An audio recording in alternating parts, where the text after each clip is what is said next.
Saludos, queridos patitos. Estamos aquí para honrar una película que está a punto de cumplir 30 años, como es Braveheart, aquella epopeya de Mel Gibson sobre la nación escocesa, y que evidentemente, si de Escocia y de nación celta era, pues lo natural me pareció hacerlo, sobre todo con Xavier Grandío, porque ha sido él, ha sido tú, querido amigo, quien ha elegido esta película, y por lo tanto agradecido la elección y que estés otra vez por aquí.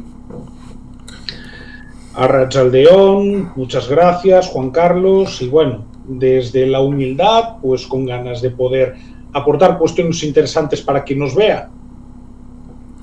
Ciertamente la historia, y me voy al otro lado, la historia a veces está oculta u ocultada por intereses, porque recuerdo un profesor de la Sorbona que en 1985 empezó a hacer su tesis doctoral sobre su lugar de origen, que estaba en la zona de Bretaña, que había sido objeto de situaciones con los normandos, y resuena en 1066 con la batalla al otro lado del canal.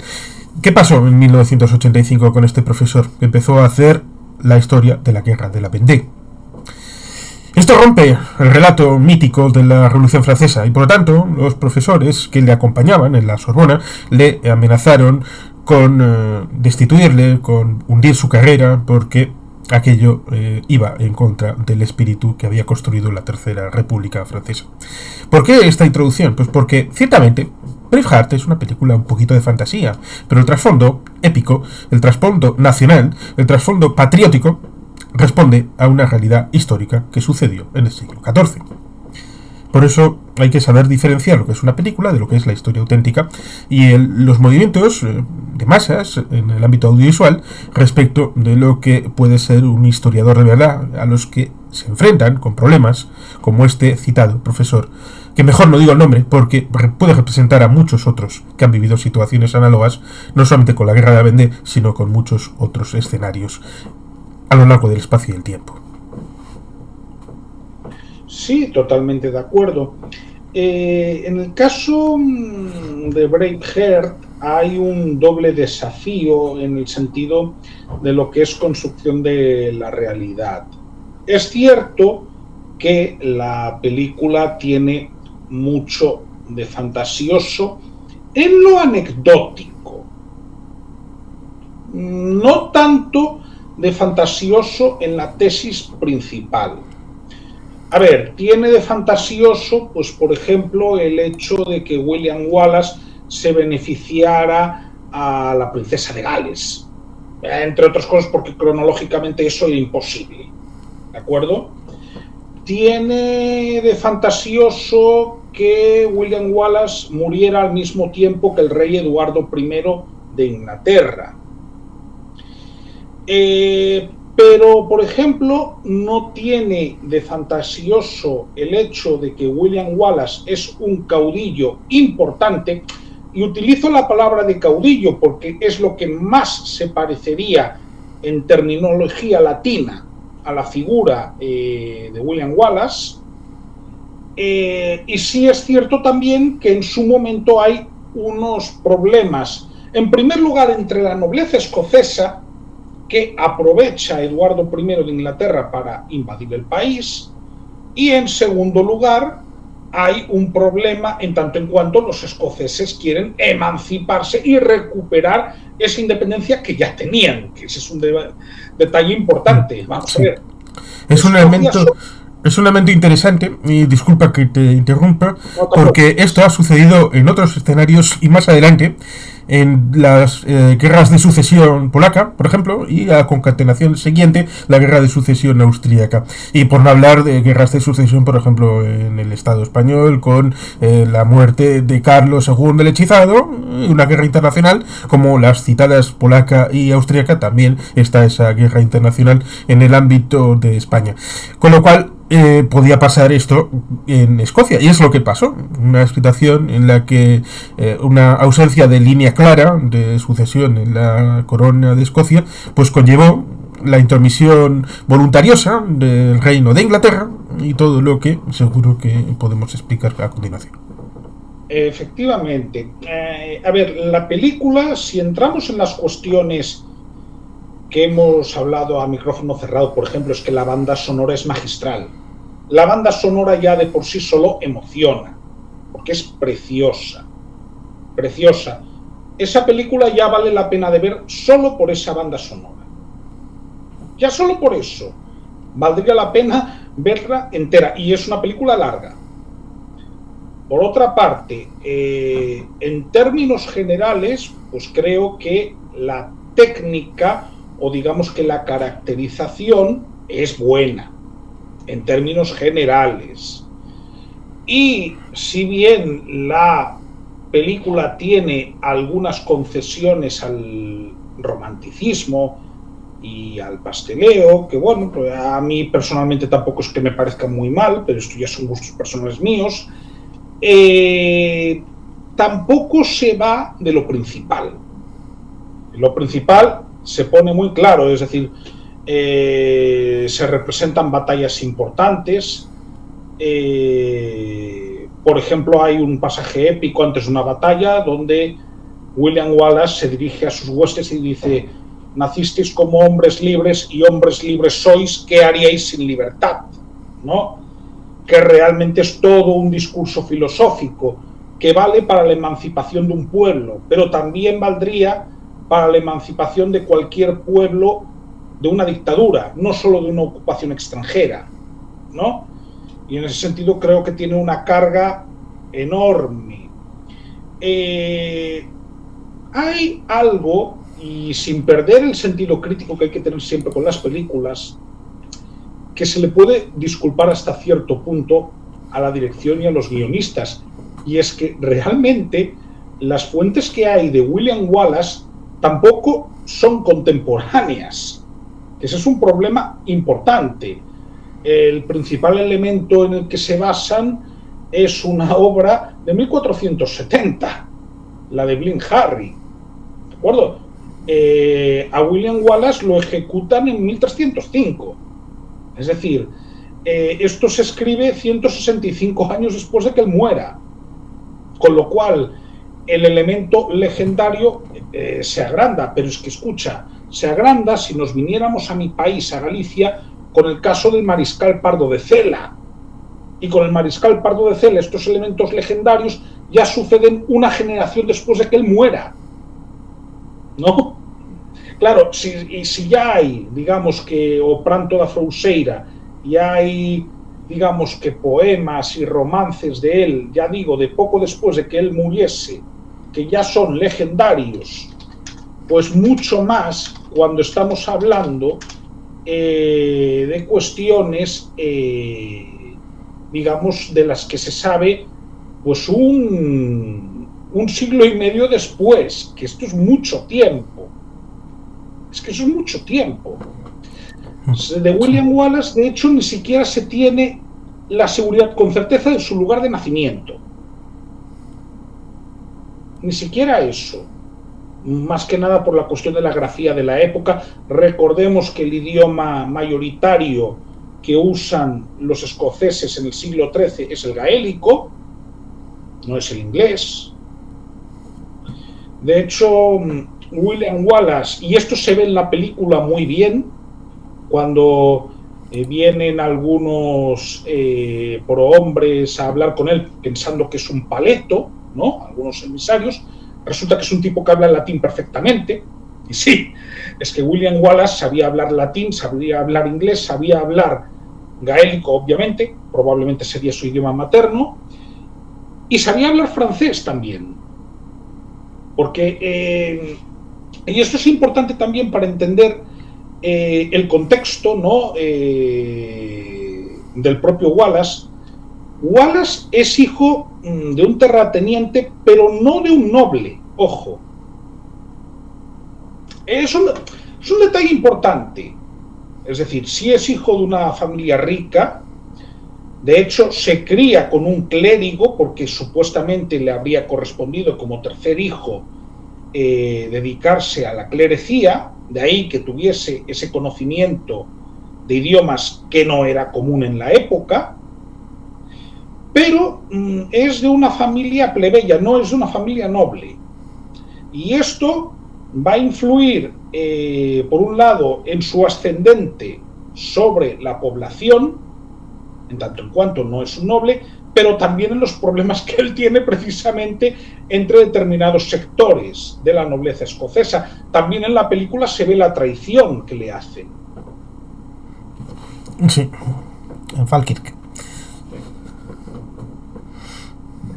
Entonces, digamos que, aunque la película sí tiene muchos elementos fantásticos, para mí lo que son las tesis principales sí creo que se reflejan bien.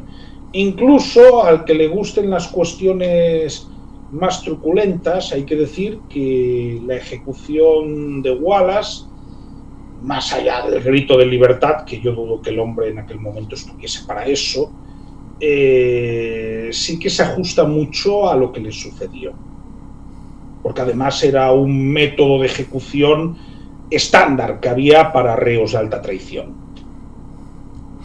Sí, el guionista de esta película es Randall Wallace, que tanto Mel Gibson como Randall Wallace aparecieron en otra película en 2002, Cuando éramos soldados, que es una película de una victoria estadounidense en Vietnam, el cual resulta curioso porque mi amigo Rubén Villamor vio que ya hubo una batalla en la época de la Segunda Guerra Mundial en el mismo lugar en el que se produce la batalla reflejada en Cuando éramos soldados, lo cual ciertamente hace que la situación que al final se dice que los escoceses lucharon como guerreros poetas, la historia tiene rima, tiene mucha rima, y a veces los lugares de combate se repiten porque son lugares de paso o son lugares estratégicos, lugares importantes. En Escocia, recordemos el marco general. Estamos a punto, en esa época de comienzos del siglo XIV, a punto de vivir la Guerra de los 100 años.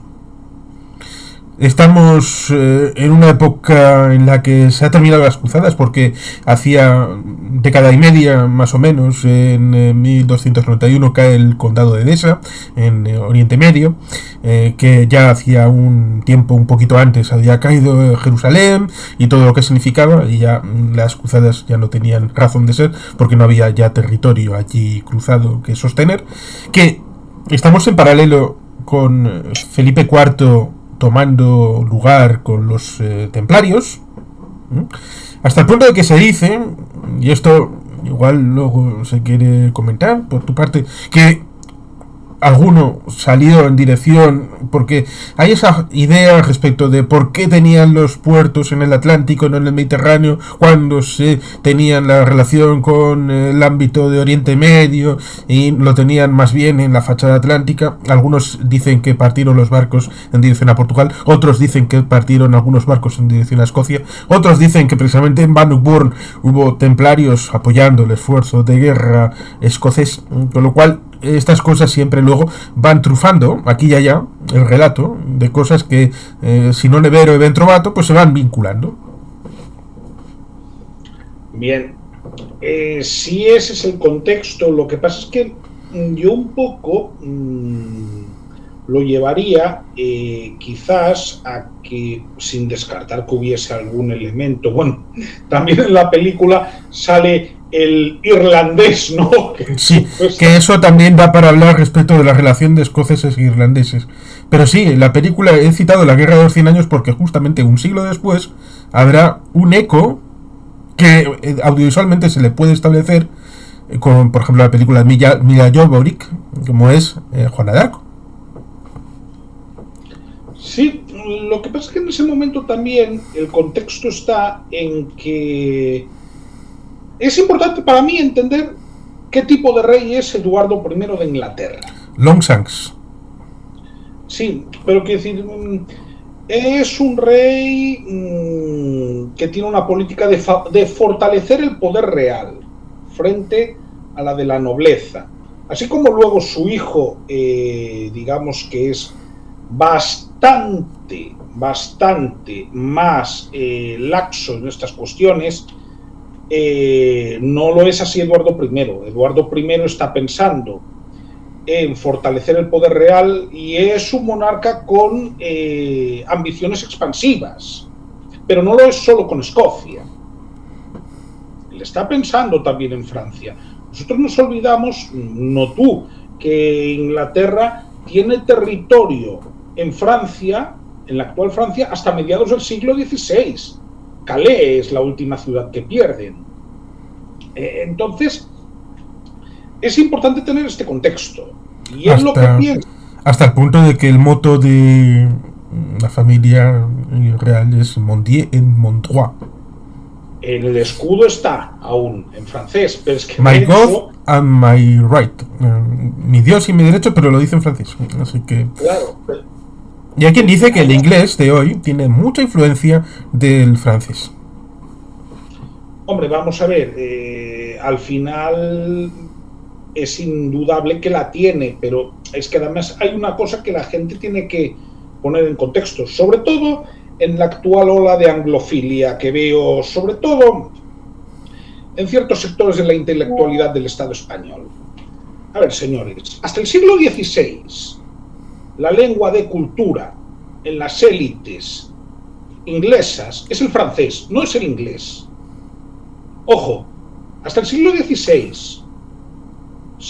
se da ese cambio, pero es importante tenerlo en cuenta. Es decir, Eduardo I es un rey inglés que quiere fortalecer su idea, y en ese contexto está mirando hacia Francia, pero mira hacia Escocia porque, aparte de que es un bocado apetitoso cuando hay luchas intestinas, ¿no?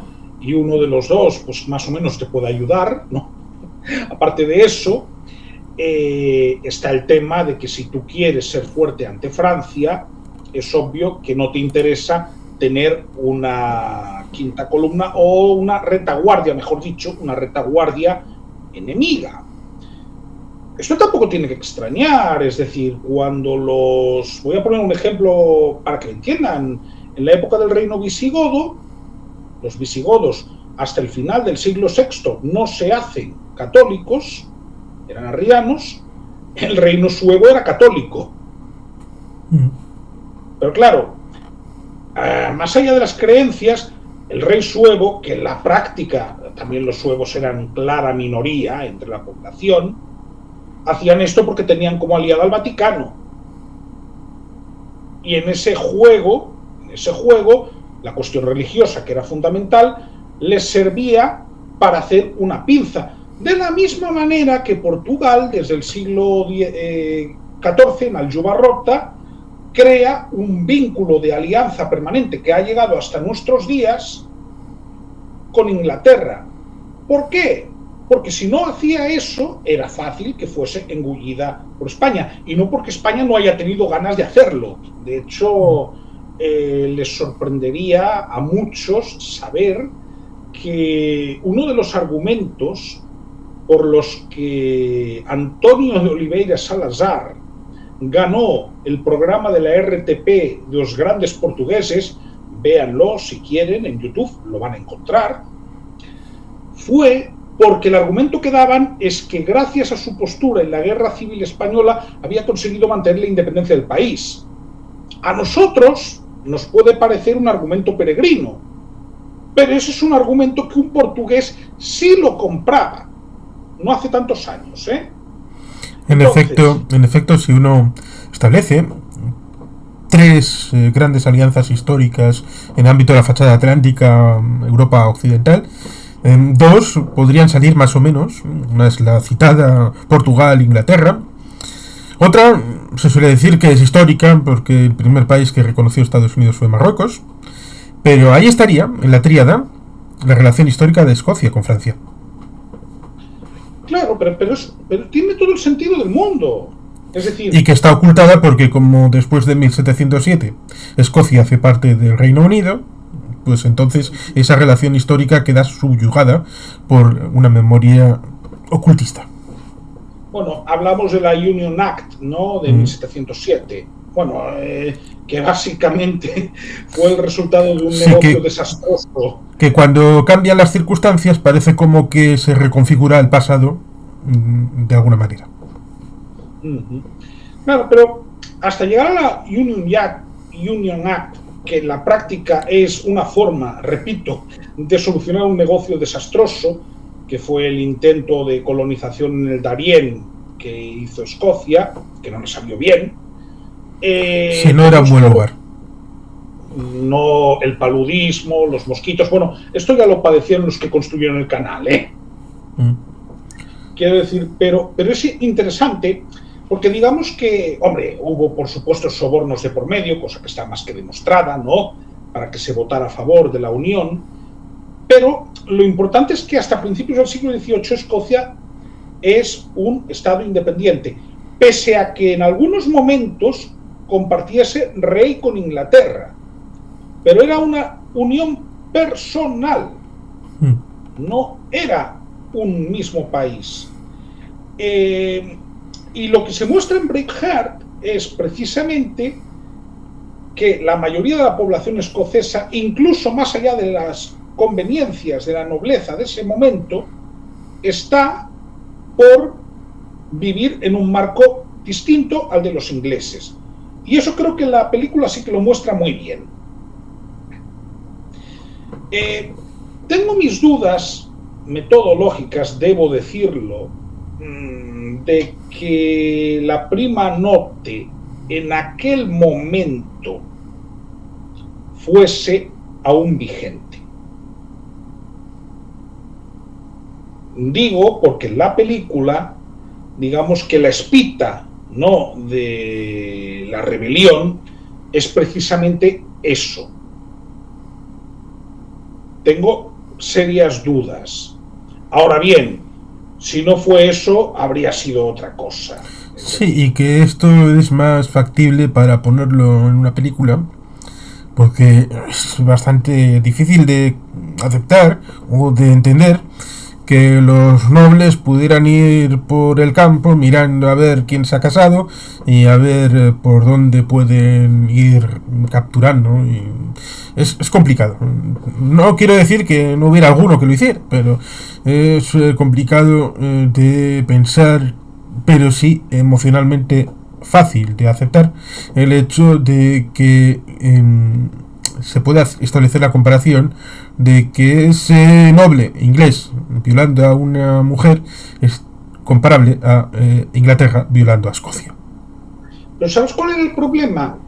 Que lo que muestra Eduardo I es que con eso intenta llevar de su lado a los nobles escoceses.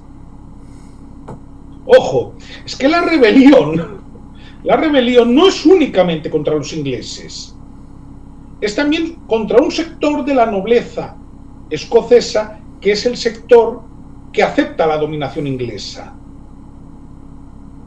Porque una de las cosas que dice en un conciliábulo Eduardo I es que de esta forma Escocia tendrá a los nobles que merece, ¿no?, con un cinismo tremendo. Pero digamos que, a ver, desde el punto de vista de lo que es la estrategia política, y si nos vamos más allá de las cuestiones emocionales y éticas, a ver, lo que hace Eduardo I es una maniobra de manual: dividir y vencerás. Coger un elemento y que dentro del Consejo de Nobles de Escocia unos estén a favor y otros en contra. Correcto, porque de esta manera él puede ser llamado como elemento pacificador. Sí, y que ese es el punto en el que cuando vio, porque en algún momento fue llamado Inglaterra a mediar como un elemento externo, como un elemento neutral, pero viendo eso que estaba ahí dentro, pues Inglaterra dijo, esta es la mía. En vez de ser neutral, ese aprovecho y me los como. Y ahí está parte del origen de esta situación que se ve en la película. Bueno, no se ve el origen, pero sí se ve en otras películas relacionadas con el periodo, del hecho de que el rey de Inglaterra ve esa viabilidad y empieza a jugar. Y aquí se ve el clan de los Bruce con Robert, su padre, que supuestamente tiene una enfermedad bastante... Sí, que el hombre ya está muy cascado. Sí. Ya al principio de la película. Vamos, que se le cae la carne a trozos. Vamos, esa enfermedad. Sí, es así. Empieza primero habiendo ausencia de rey de Escocia. Están los clanes. Él es aristócrata de un clan de los Bruce y evidentemente vemos toda la evolución con aquella primera reunión, la muerte, porque se ve como que el Longshanks es muy traicionero, porque llama a asamblea o a reunión y los mata a todos, y luego hay la elipsis respecto de la vida del propio William Wallace, que supuestamente fue con su tío y que estuvo en Francia, en Roma, y vuelve porque también es no solamente romántico sino emocional. Esa flor en la muerte del padre, Murron se la da, luego cuando vuelve después de la fiesta boda se la vuelve a dar, ese juego con el padre de ella respecto a si le permite o no le permite, la idea de él, porque esto es parte del arquetipo: yo he venido aquí a labrar la tierra, a hacer la paz, a estar tranquilamente, y que son los ingleses los que no le dejan.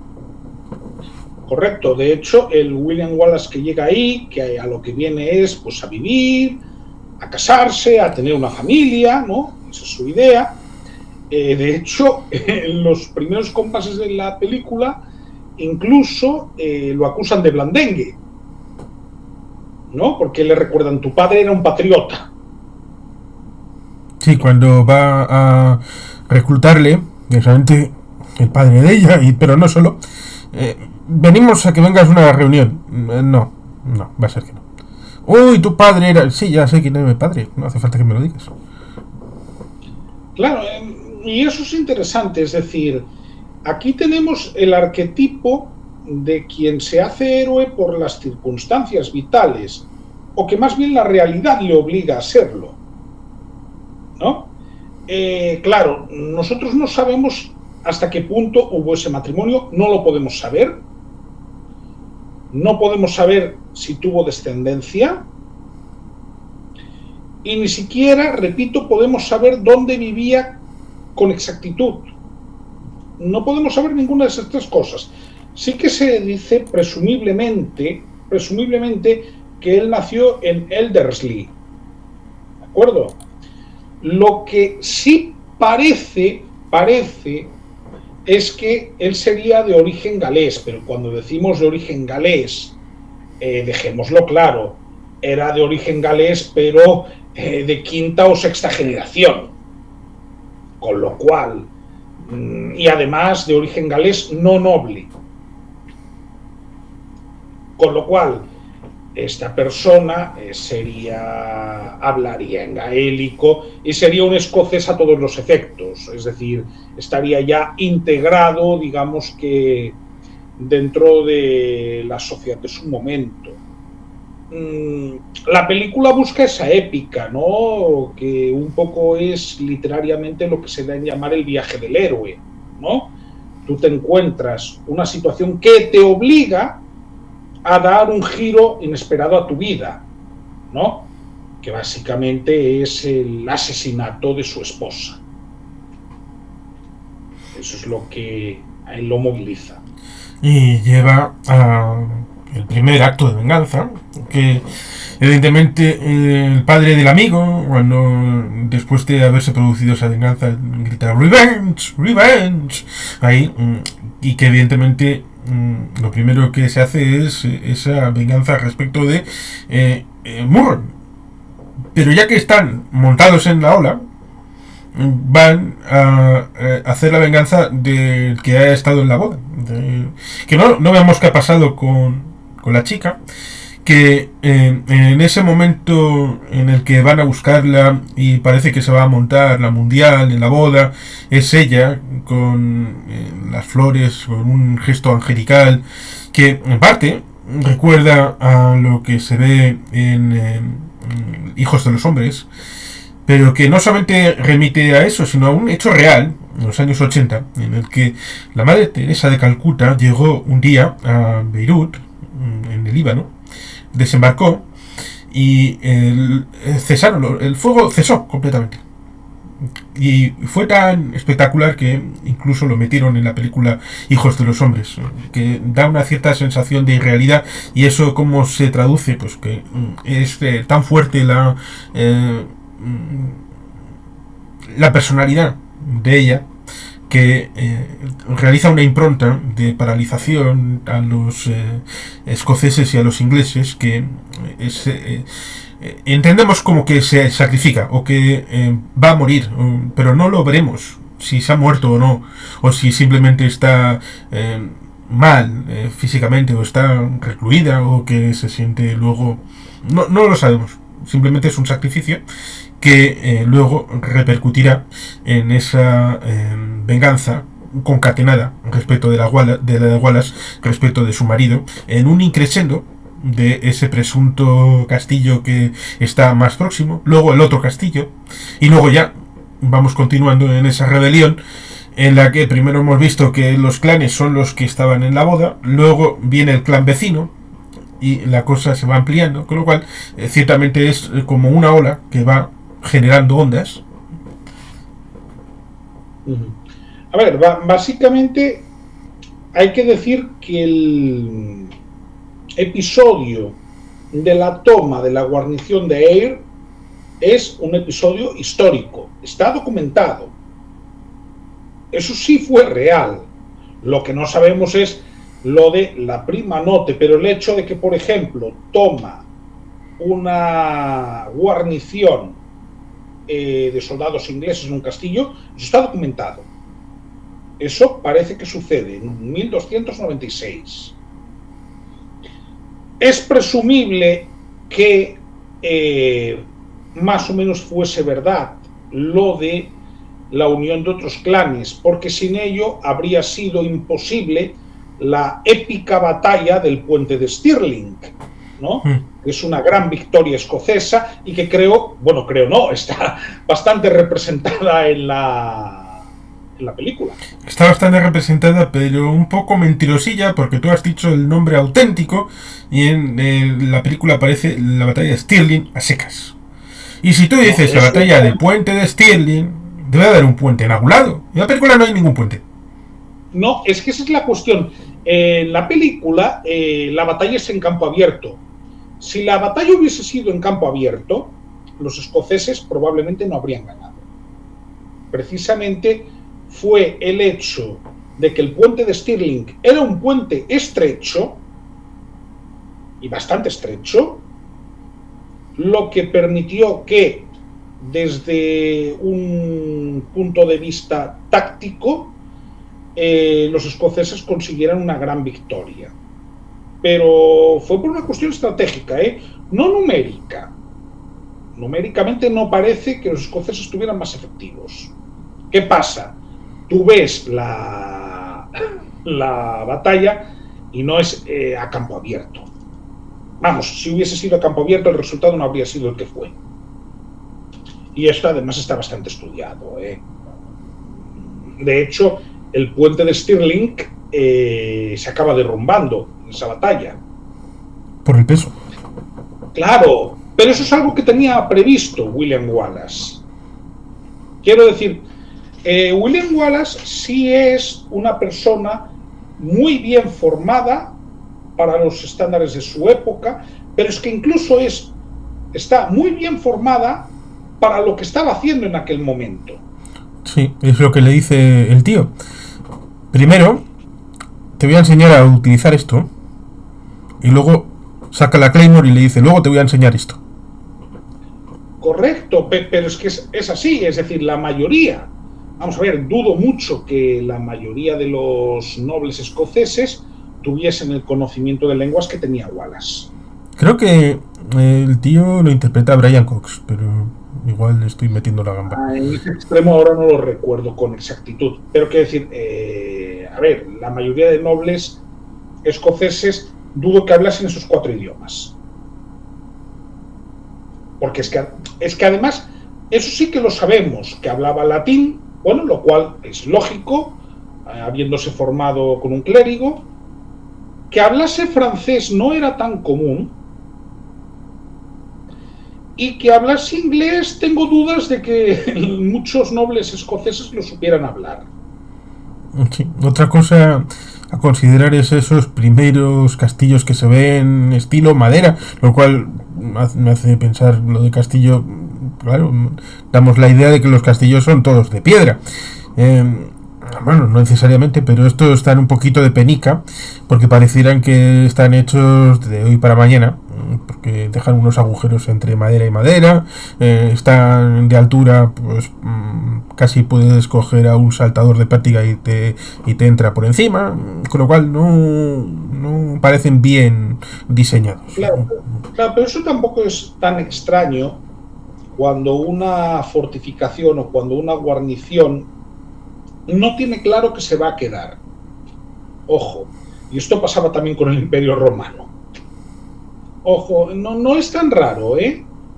No es tan raro en un primer momento. Luego sí es cierto que si hay una vocación de permanencia, tú ya los construyes como Dios manda. Pero es que recordemos que esa es una ocupación. Digamos que la ocupación inglesa no se llega a asentar totalmente en Escocia. Y esa es precisamente la razón por la cual es que, a ver, que William Wallace llega a ocupar York. Sí, es el siguiente paso después de que ha ganado Stirling, la batalla de Puente Stirling, y se ha hecho una victoria que aparentemente nadie esperaba. Se establece una reunión en la que se dice, bueno, vamos a nombrarte ser, dar el collar a los capitanes, y ya uno empieza diciendo, oye, que eso significa que apoyas a los del clan. Y no, porque tengo aquí unos papeles, y yo tengo otros papeles, no, esos están fabricados. Se meten ahí un rollo porque lo otro, lo más allá. Oye, ¿a dónde vais, Sir William? Si aquí no estáis, porque la unidad está resquebrajada y aquí no estamos unidos para nada, pues me voy a Inglaterra a invadirles, sale, hasta luego. Y es cuando el primo del príncipe de Gales está defendiendo York y acabará sucumbiendo. En la película se ve que recibe Longshanks la cabeza. Sí, lo cual además, lo que pasa es que bueno, eso está idealizado y creo que también juegan con eso, ¿no? Sobre la supuesta, digo supuesta homosexualidad de Eduardo II, del hijo de Eduardo I. Digo supuesta porque con este tema, durante su reinado, se jugó mucho. Quiero decir, recordemos que esta cuestión en el siglo XIII-XIV era suficiente para eliminar a un rival político. Era suficiente en público, siempre que se hiciera público. Porque recordemos otra película como El León y el Invierno, alguna de las versiones respecto de lo que podía hacer o no hacer el rey Ricardo Corazón de León con el Delfín de Francia. Sí, pero... Vamos, que había gente que le gustaba sus padres. Hombre, pues claro que sí. Otra cosa es que te pillaran. Sí, y otra cosa es que tuvieras fama de... A ver, por ejemplo, yo siempre lo digo. Y que una cosa bien interesante. La monarquía era por matrimonio y la monarquía controlaba el territorio, lo cual es un reto, lo que establece también William Wallace respecto de la composición de cuál es el lugar, la nobleza del pueblo, que luego entraremos en eso, pero simplemente por apuntar. La relación de poder dentro del ámbito de las casas gobernantes, ya sea nobleza, aristocracia y la monarquía, evidentemente la primacía era garantizar la sucesión. Y la sucesión se hacía, se quiera o no, sea homosexual o no, se hacía por la natural relación sexual entre hombre y mujer. No existía la fecundación in vitro. Con lo cual necesitabas a una mujer, necesitabas preñarla, y necesitabas preñarla no una vez, porque los hijos podían morirte, por lo menos tener una gama, por lo menos media docena tal vez, para que por lo menos uno te resultara viable, y que llegara a la adultez y que estuviera ahí en disposición de heredar el reino y mantener el patrimonio familiar. A ver, nunca menos de 3 o 4 y preferentemente nunca menos de 3 varones. Eso era lo ideal. Nunca menos de 3 varones, pero por una razón, porque de esos 3 varones lo más probable es que uno llegase a la edad adulta. A lo sumo 2. Claro, estamos hablando de tasas de mortalidad infantil altísimas, incluso en la realeza, ¿no? Pero fíjate, en la película se trata mucho del tema de la supuesta homosexualidad de Eduardo II. Se trata también, lo que pasa es que eso ya es que es imposible, porque Eduardo II se casa con la hija del rey de Francia cuando William Wallace ya ha muerto. Que ese es uno de los grandes gazapos históricos hecho a propósito. Yo no me creo que fuesen tan poco hábiles, ¿no?, para dar algo de dramatismo, porque hay una parte en la que supuestamente Eduardo I, al ver la supuesta inutilidad de su hijo, bueno, que lo que hace es básicamente tirar a su amante por una escalera, Ventana. no, por una ventana.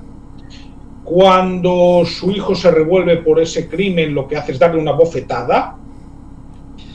Y entonces es cuando él piensa, vamos a ver, si yo mando a mi hijo a mediar con Wallace, voy a animar a estos bárbaros a que invadan el resto de Inglaterra, ¿no?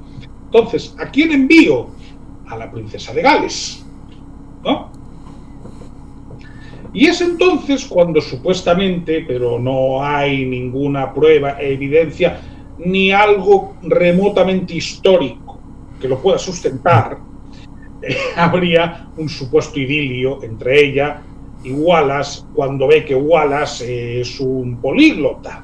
Y que ha sido cultivado en las conversaciones así a medio gas entre la dama de compañía y la propia princesa de Gales, hablando en francés, para que los bárbaros ingleses no le escuchen, pero diciendo, porque él se sacrificó por su amada, él la quería tanto que hizo esto, hizo lo otro, con lo cual ya esos rumores, esas historias, esa épica, en este ámbito del amor romántico, le empiezan a entrar, y por eso tiene una cierta coherencia interna dentro de la película. Sí, si lo tomamos por el hecho de que William Wallace empieza esto por amor o por restituir la memoria de su amada, que esto en el momento de la ejecución, antes de que lo decapiten, la última imagen que tiene es la de la mujer con la que se ha casado. Sí, ¿no? Porque Murron, cuando esté cortada el cuello, mira esperando que aparezca él, pero él está en el río, que es donde se supone que iba a estar ella, y que él estuvo esperando a ver que escapaba, pero no escapó, y él no es consciente de ello, pero él va al lugar y en paralelo ella está muriendo.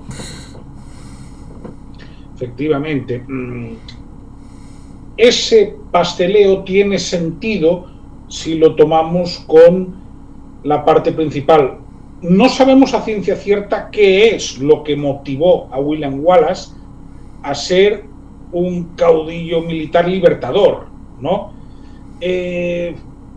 Personalmente, su figura me parecería más semejante, quizás, con la información que tenemos,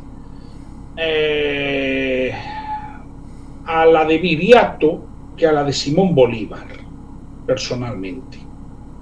Por una razón, porque Simón Bolívar al final es una persona que se educa en parte en la metrópoli, ¿de acuerdo? Y es un producto de la élite criolla. Viriato se dice que es un pastor. Luego tendríamos que ver, porque de Viriato también sabemos muy poco. De hecho, tampoco sabemos su lugar de nacimiento. Y esto es muy divertido, porque para los portugueses Viriato es portugués, y para los zamoranos Viriato es zamorano. De hecho, hay una estatua en Zamora, ¿no?, con su imagen, y dicen que Caura sería la actual Coria, ¿no? pero no se sabe si es la Coria de Cáceres o Coria del Río de Sevilla. Eso acabaría incluso convirtiéndole en un medio japonés, debido a lo que apareció por ahí unos siglos después. Nada, te lo resuelvo fácil. Viriato era de Bilbao. Ya está, resuelto. Bueno, hombre, eso ya es jugar a lo fácil. De todas maneras, como no se conoce su origen exacto, porque, por ejemplo, lo de William Wallace, sabemos que nació en Escocia, no sabemos exactamente dónde, pero bueno, Escocia es, digamos, que más fácil de determinar, ¿no? Sí. Que ciertamente, cuando después de la batalla de Stirling, están hablando los nobles, pero sale corriendo. Va detrás Robert de Bruce, que está bien interpretado para lo que es la película. El personaje está más o menos bien tratado respecto del propio padre, pero no es el Robert de Bruce auténtico histórico. Esas dos cosas son reales. Va buscándole y le pide que comprenda la situación, que los nobles son importantes, la situación política, la estructura institucional de Escocia y bla bla bla por aquí. Y él le dice, no, a ver, yo estoy para otras cosas, yo estoy aquí para tratar de asegurar la independencia del reino, de dar una posición al rey que yo seguiría a vuestra majestad en caso de ser el rey, y por tanto aquí hay que garantizar una unidad, la independencia y todo lo demás.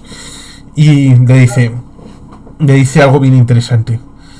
Los nobles piensan que el pueblo está para garantizar su posición, pero yo pienso que el pueblo es el que da carta de naturaleza a los demás, a los nobles y a la monarquía, para que garanticen su independencia.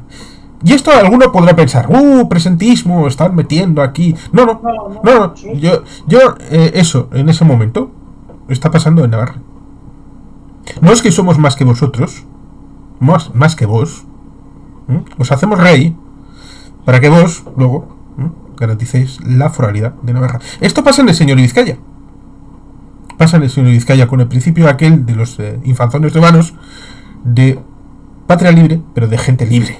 Con lo cual, la foralidad del señor Vizcaya encaja muy bien con esa definición de William Wallace a Robert de Bruce en la película. Sí, es que... y eso entronca muy bien con la propia condición social de William Wallace.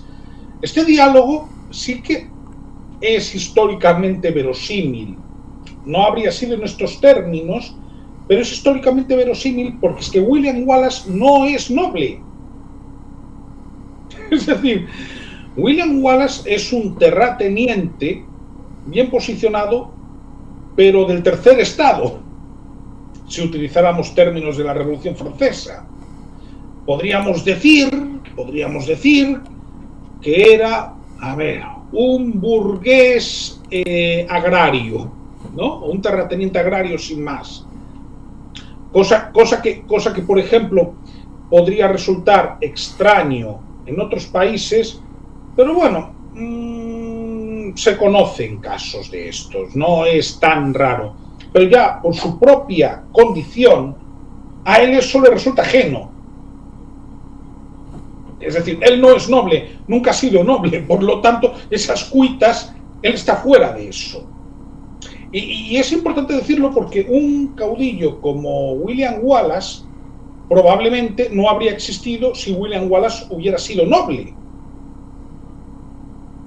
Por una razón, porque habría estado inserto dentro de los dimes y diretes de la nobleza.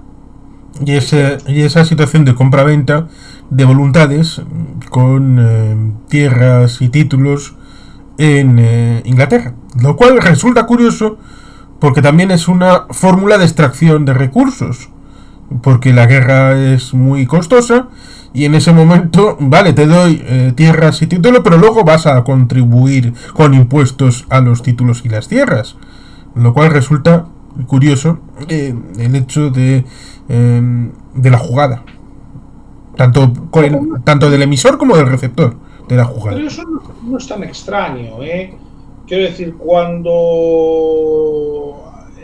Isabel de Castilla en la guerra civil con Juana la Beltraneja acaba de eliminar a la nobleza gallega como actor político importante que le puede crear problemas. Recordemos que en esa guerra Alfonso V el Africano aún pide anexionar el reino de Galicia a Portugal, ¿no? Bueno, una de las maniobras que hace es convertir a estos aristócratas, a esta nobleza gallega, en una aristocracia de servicio y darle títulos y darle responsabilidades en la corte, ¿no? De hecho, lo que sucede en la Galicia de la Edad Moderna es que la alta nobleza es absentista totalmente, y lo que queda aquí es la baja nobleza, que son los llamados fidalgos, ¿no? Hidalgos en castellano, ¿no? Que estos sí están en el territorio.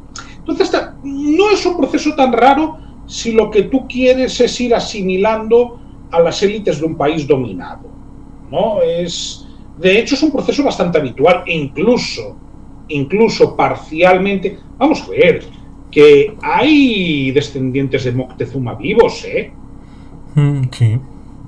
Y con títulos nobiliarios. Incluso uno relacionado con el duque de Ahumada, fundador de la Guardia Civil. Claro, y además, y es lo que digo, con títulos nobiliarios. Es decir, es que no es un tema tan extraño. Y pongo el caso de Moctezuma porque aparece en la fachada del Palacio Real en Madrid. Efectivamente. Entonces, no es, digamos que, un proceso fuera de lo común cuando tú quieres asimilar a la nobleza de un país que estás dominando. Tú intentas hacerlo por las buenas. ¿Por qué? Porque es mucho más barato hacerlo por las buenas. Es decir, a ver, los sistemas de terror sistemático, y valga la redundancia, las acciones de terror sistemático, mejor dicho, más allá de las cuestiones y consideraciones éticas, ¿de acuerdo? Son muy caras. Es decir, realmente hay que gastar muchísimos recursos, ¿no? Entonces, a ti te compensa mucho más pues intentar tener a los nobles de tu lado, darles una propinilla en tu territorio, luego además van a pagar impuestos allí, ¿no? Es un sistema, digamos que, y además es un sistema gradual, porque estos nobles lo que luego van a querer hacer, por cuestión de modelo referencial y de ascenso social, es intentar emparentar con la aristocracia del país dominador. Y que en efecto en esta película los ingleses no salen bien bonitos, al contrario. Y luego la propia figura de Mel Gibson empezó a ser odiada por los ingleses por ejemplo, esta película o El Patriota 5 años después. Se le llegó a acusar de que hacía papeles anti-ingleses, como si fuera parte sistemática de su carrera. Bueno, Mel Gibson ha hecho 50.000 cosas, incluso una película sobre la Pasión de Cristo. A ver, Mel Gibson creo que hace una interpretación muy buena. Es que es una interpretación muy buena que realza el personaje, porque un buen actor puede, digamos que, realzar un personaje mediocre, pero si además tienes un personaje interesante, si haces una buena interpretación, realzas su perfil y su figura. Decías esto de los ingleses. Bueno, es que Bret Hart se convirtió en un fenómeno de masas en 1995 hasta el punto, recordemos que en 1995 Internet da sus primeros pasos, no se podían descargar películas, la gente tenía que ir al cine. O después, bueno, como hice yo, comprarla en VHS, que venía en 2 cintas. Claro, pero eso en España tardaba alrededor de 5 o 6 meses desde que se estrenaba en el cine. Sí. En aquellos tiempos. Yo además me acuerdo, porque cuando esto no te pasaba en las grandes ciudades, pero en el cine de mi pueblo tenía su gracia, porque tú podías ver la película en el cine solo 1 o 2 meses antes de que ya llegara en VHS, ¿no? Entonces, bueno, la acababas viendo, pero el caso es que el Scottish National Party aprovechó la cuestión y muchas veces a las puertas de los cines, cuando acababa la película, montaban un pequeño stand para hacer afiliados.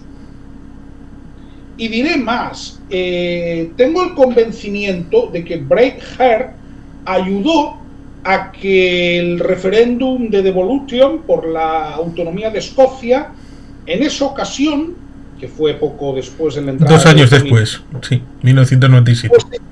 Fuese exitoso. Estoy convencido de que eso ayudó mucho más que muchísimas campañas que pudiera haber hecho el Scottish National Party.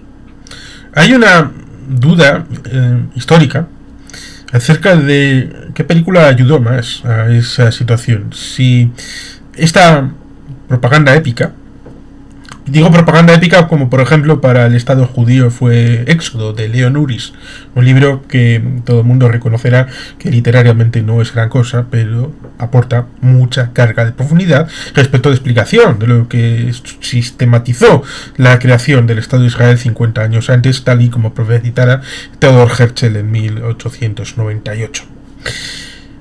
Al igual, tenemos esa dualidad respecto de esta épica Braveheart o Trainspotting, bastante más cruda, bastante más dura, pero muy escocesa y muy de abandono, de estamos como estamos porque a esto no le importa a nadie.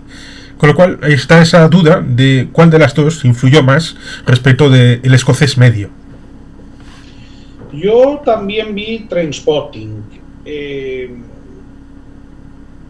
Mi opinión personal es que muchas veces las emociones activan mucho más a la gente. Trainspotting trata mucho además la cuestión de la drogadicción, ¿no? De las drogas como forma de evasión de una realidad complicada, ¿no? Sobre todo para las clases trabajadoras. Pero es que estamos hablando de que Braveheart es una película que aporta el orgullo de ser escocés en todo el mundo. Es que, vamos a ver, que tú tengas una nación sin Estado y que una película que hace apología de tu independencia sea el éxito de los Oscars de 1995, para mí es significativo. Sin quitar importancia al relato de Trainspotting, ¿no? Todo además puede tener que ver, porque ambas películas son de los 90. Después de un referéndum fallido por falta de quórum que había habido antes, ya. Sí, 2 décadas antes. Correcto. Pero mira, Braveheart, además de ser una buena producción, creo que para el nacionalismo escocés llegó en el momento adecuado. Llegó en el momento adecuado. ¿Por qué? Porque esa película sirvió para despertar conciencias. Y sirvió para que, teniendo en cuenta, ojo, que los primeros gobiernos autonómicos escoceses, en contra de lo que la gente pueda pensar, eran del Partido Laborista.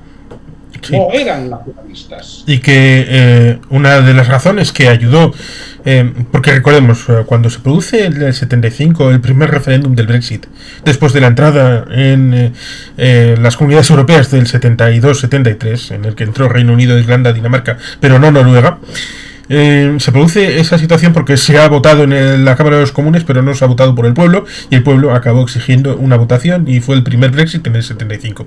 En el 77 se produce la aproximación a la devolution, a pesar de que el Scottish National Party nace en 1934, empieza a coger fuerza después de la Segunda Guerra Mundial, con una cierta presencia en la Cámara de los Comunes, y tiene esa prestancia en esa década de los años 70 que fue tan complicada para el Reino Unido, y que evidentemente tenemos gobiernos laboristas hasta 1979, y esta derrota en la Cámara de los Comunes o en el ámbito de la devolution por supuesta falta de quórum, a pesar de que los escoceses dijeron que sí,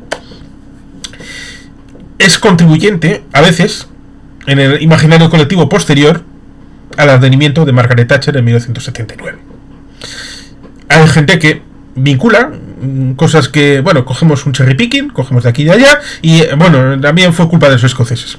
Lo cual resulta curioso porque hasta recientemente Escocia era un granero de votos de los laboristas.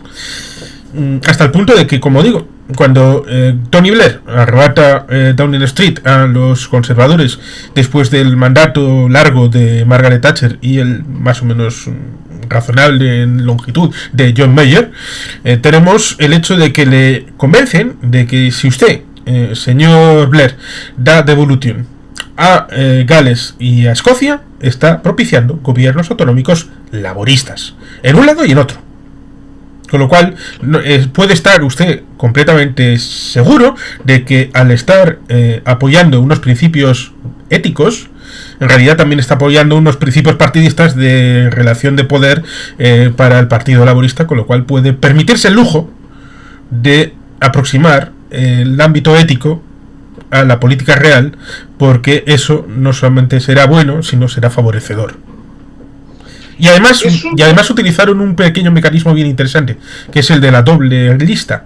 La lista por circunscripción unipersonal, pero también una lista regional, para garantizar a través de esta el gobierno del Partido Laborista.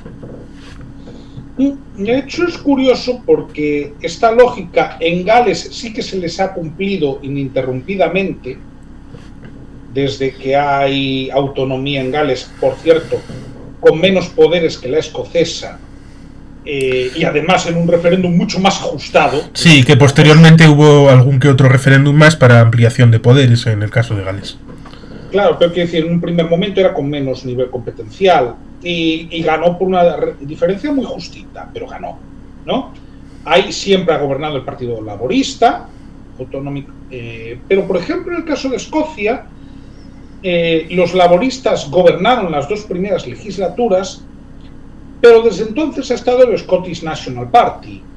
De ahí que podamos entender lo del referéndum de independencia de 2014. Con referencia a Bannockburn de 1314. Sí, correcto. Todo esto está pensado de la misma manera que en Cataluña se hace la consulta en 2014 porque se cumplen 300 años del 11 de septiembre.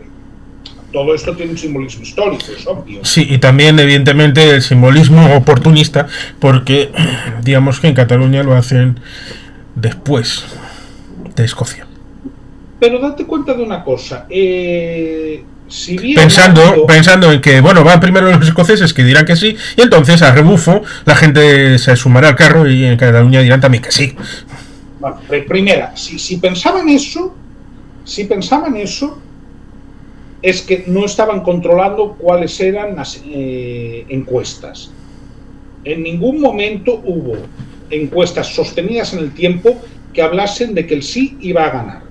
Hubo una semana antes, 10 días antes, alguna encuesta que dijo que el yes tenía alguna posibilidad de ganar.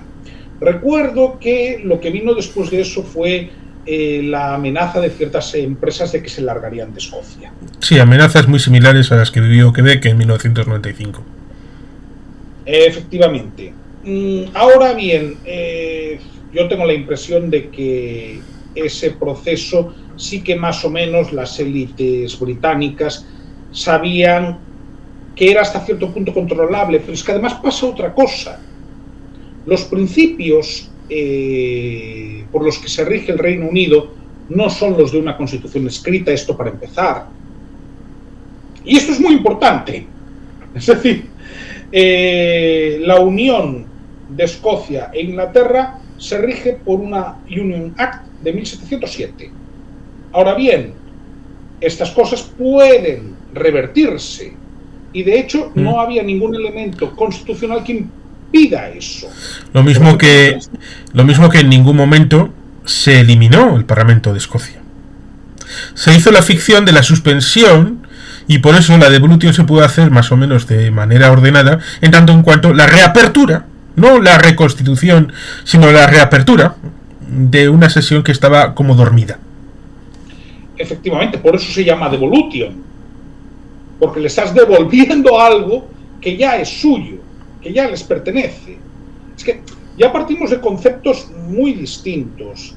Entonces, el caso escocés, que por cierto es probable que en las próximas elecciones autonómicas ganen los laboristas. Sí, es altamente probable. Lo mismo que conviene recordar el pequeño detalle de que cuando se produce esa situación a partir de 1707, lo que vuela es la superestructura. La parte de institucionalidad por arriba, pero la infraestructura de administración, la propia iglesia propia de Escocia, la libra esterlina escocesa, las selecciones deportivas, como luego se verificará, muchos de estos elementos que están por abajo, dejando de lado el tema de la dirigencia política, mantuvieron. Por lo tanto, ahí está ciertamente la evolución en el siglo XVIII, XIX y el XX, en una Escocia que seguía siendo nación a pesar de que no tuviera el liderazgo político que había sido transferido a Londres. De hecho, es muy curioso, y esto lo comento a título anecdótico, en algún vídeo que he visto de demostraciones sindicales, ¿no? Para los que no sepan lo que eran las demostraciones sindicales, en la época del régimen franquista, el 1 de mayo, se solía hacer una demostración sindical en el Estadio Santiago Bernabéu, normalmente era en el Bernabéu, ¿no? Donde el anterior sindicato vertical franquista, bueno, pues hacía ejercicios, exhibiciones, cosas de estas. Bien, en un año dijeron, traemos a personas de otros países. Uno de esos países era Portugal y el otro país era Escocia. ¿Entiendes lo que quiero decir? Sí. El propio régimen franquista reconocía Escocia como una realidad nacional distinta. Y además es que venían con la bandera escocesa. En ese sentido yo repito, la película para mí, aparte de una buena película, eso sí que hay que ver con calma, porque es una película larga. Son 3 horas. Bueno, es una película larga. Hombre, La lista de Schindler también es una película larga, y soy de los que creen que hay que verla, ¿no? Sobre todo va muy bien para los antisemitas, ¿sabes? Pero el caso de Braveheart es una película que es larga, es para ver una tarde tranquilo. Va a tener momentos en los que es un tanto lenta, ¿de acuerdo? También porque, y esto pasa siempre, cuando se representan batallas, eso exige un tiempo. Yo esto lo veo, por ejemplo, porque yo leo muchas novelas de Santiago Posteguillo, ¿no? Y está muy bien, porque Santiago Posteguillo pues está especializado sobre todo en novelas romanas, ¿no? Y tiene el elemento de que reproduce muy bien las batallas, pero claro, reproducir una batalla igual te lleva 20 o 30 páginas. Entonces, reproducir una batalla bien, pues lleva unos minutos. Y eso es lo que puede ralentizar un poco la acción, pero es que eso hasta cierto punto es inevitable, ¿no? Si tú quieres reproducirlo bien, necesitas tiempo. Pero dicho esto, sí, es cierto. Pero dicho esto, no es una película que te vaya a aburrir si te interesa conocer algo de historia y ver una interpretación buena. Y que efectivamente, cuando vamos para Falkirk, que es una situación que antes nos han demostrado que hay un choque de infanterías, para que pensemos que estas cosas se daban y que el rey Longshanks, que ha enviado a la princesa de Gales a parametar con William Wallace, y cuando vuelve le dice, ¿has conseguido algo? No. Bueno, pero he dejado el oro que me has dado para que le soborne, lo he dejado para obras de caridad. por poco se atraganta, porque hay estas cosas de enviar a mujeres. Bueno, pensé que era tu magnanimidad. Bueno, le estaba poniendo ahí el cebo.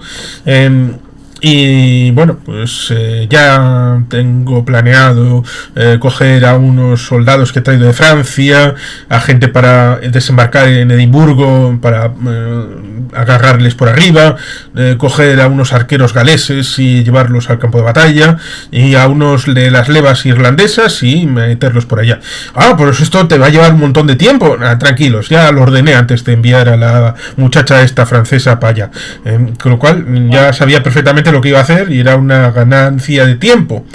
Y es un elemento bien interesante el tema de los irlandeses, porque antes un irlandés ha salvado la vida a William Wallace ahí en un juego de espejos en el bosque, con un ciervo, un tipo que aparentemente quiere matarle, que luego será uno de los muy mejores amigos, uno de los capitanes, y evidentemente había esa sensación de que iba a matar a William Wallace. No, estaba para salvarle la vida. Y Falkirk, cuando va avanzando la infantería irlandesa, se juntan en medio y al final se demuestra que los irlandeses eran amigos, eran infiltrados en el ámbito de... Pero resulta curioso e interesante la reflexión, porque lo mismo que nos encontramos con los armenios y los kurdos, en el caso de Oriente Medio, vamos a ir por ahí primero, simplemente la referencia, todo el mundo debería conocer el genocidio armenio en 1914-15,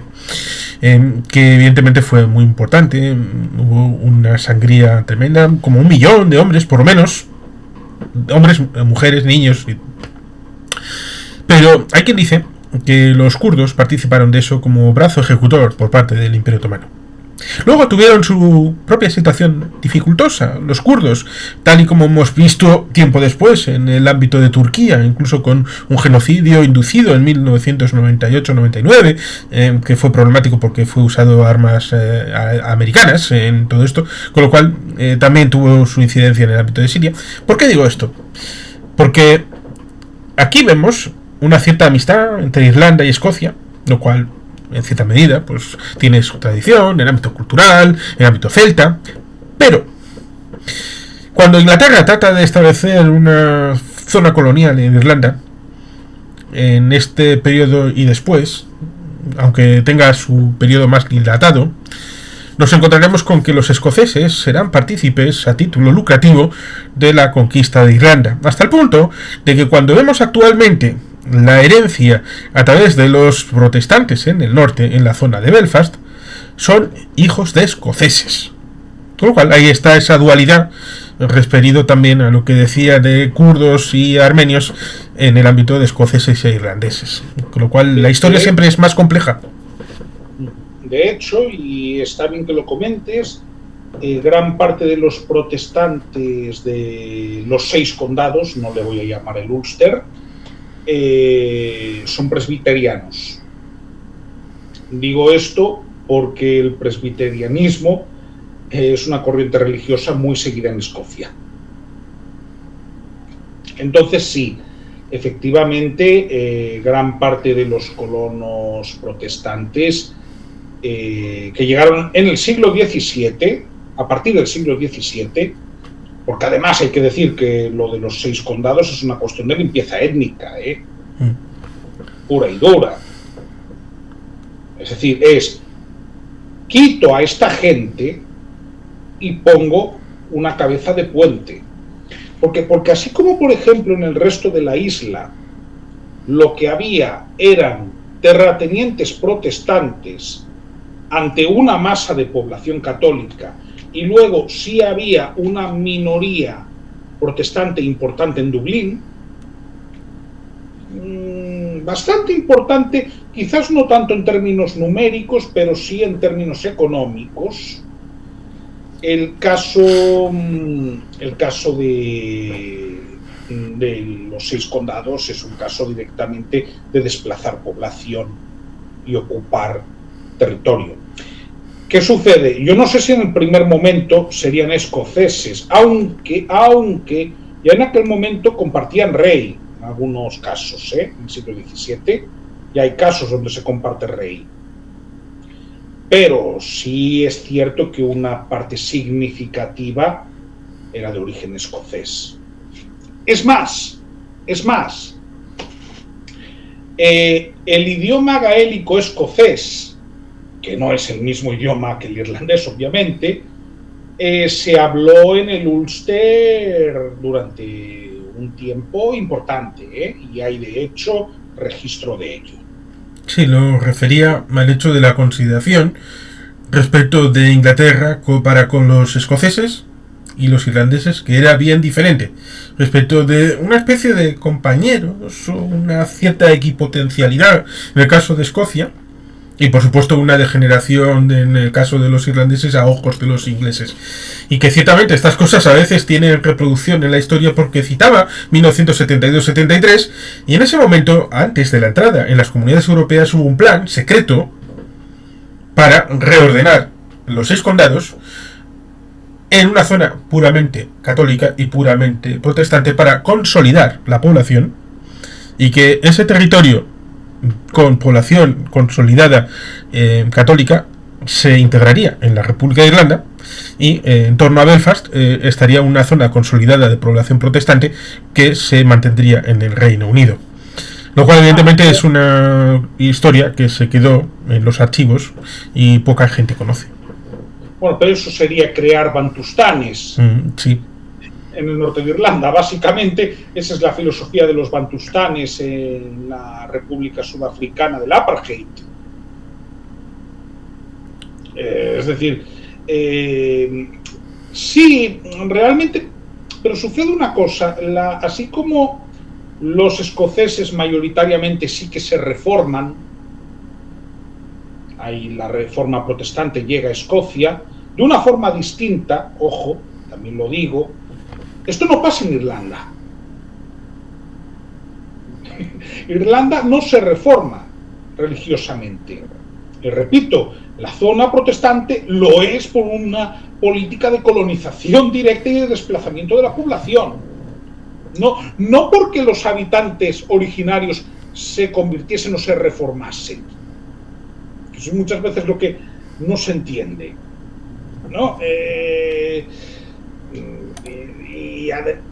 Y además sucede que al final, ahora mismo, el mar no supone un gran problema con las infraestructuras que existen, pero hasta no hace tanto sí que lo era. Al final, tú tienes una continuidad terrestre con Gales y con Escocia. Y recordemos que las estribaciones montañosas de Gran Bretaña tampoco son tan grandes, ¿eh? Hombre, yo en Galicia tengo varias estribaciones montañosas bastante superiores a las máximas que hay, allí. Entonces, claro, el acceso es relativamente fácil. Tú a Irlanda únicamente podías ir en barco, con lo cual una colonización efectiva del territorio es mucho más complicada.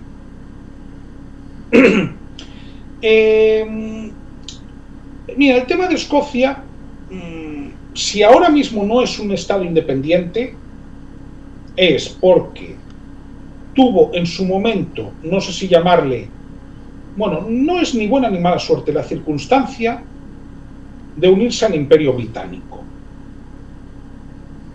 que era el imperio más poderoso del mundo.